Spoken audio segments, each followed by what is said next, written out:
अस्सलामु अलैकुम वरहमतुल्लाहि वबरकातुहू। फ्रेंड एंड फैंस, कैसे हैं आप? हम उम्मीद करते हैं आप बिल्कुल खैर खैरियत से हैं। जैसा कि आप जानते हैं, हम आपके साथ जानवरों और परिंदों के हवाले से स्टोरियां शेयर करते रहते हैं। आज भी एक स्टोरी लेकर हाजिर हुए हैं, वो बंदरों के हवाले से है। आपका भी हाल शुक्रिया हमारे साथ रहेगा, आपका कीमती वक्त है, बहुत शुक्रिया। बिस्मिल्लाहिर्रहमानिर्रहीम।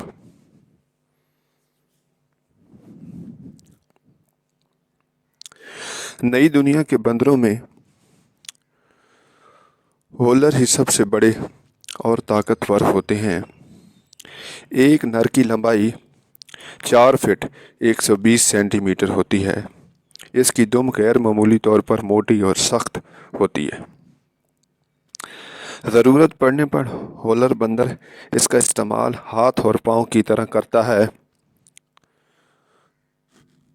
होलर मेस्कियो की जनूबी सरहद से अमेज़न दरिया के जंगलों और ब्राज़ील के निचले हिस्से में पाए जाते हैं। ये मुख्तलिफ रंगों के होते हैं, कुछ बिल्कुल स्याह, दूसरे सुर्ख, सुनहरे या भूरे और नीचे से जर्द होते हैं।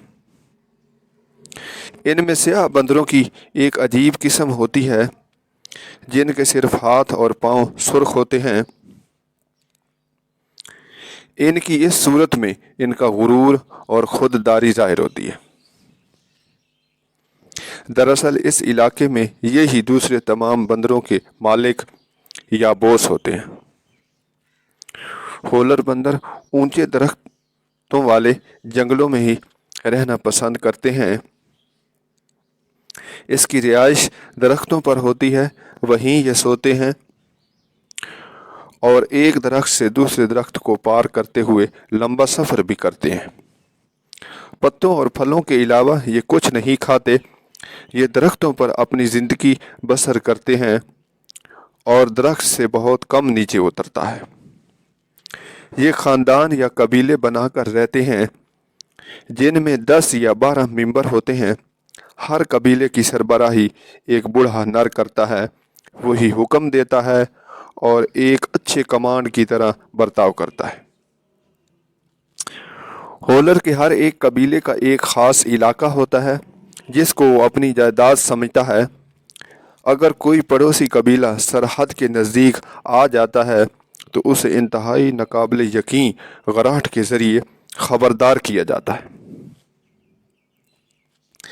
ये आवाज़ पूरी जानवरों की दुनिया में अनोखी है। अफ्रीकी शेर की धार भी इसकी बराबरी नहीं कर सकती।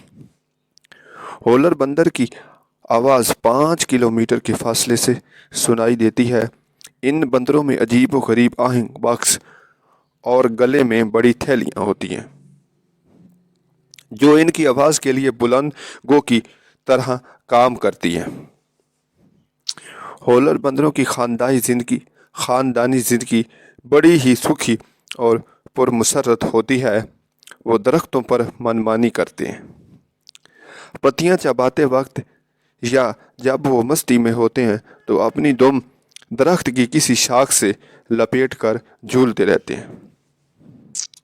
ये घर नहीं बनाते लेकिन सोने के लिए किसी दरख्त का इंतखाब कर लेते हैं और रात को इसी पर सोते हैं।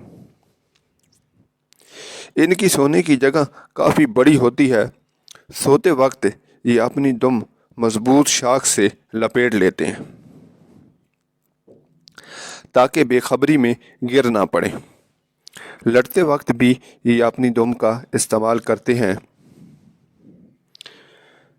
बहुत शुक्रिया आप लोगों का, बहुत शुक्रिया। हमारा चैनल हर दिन नया है, कुछ सब्सक्राइब करें।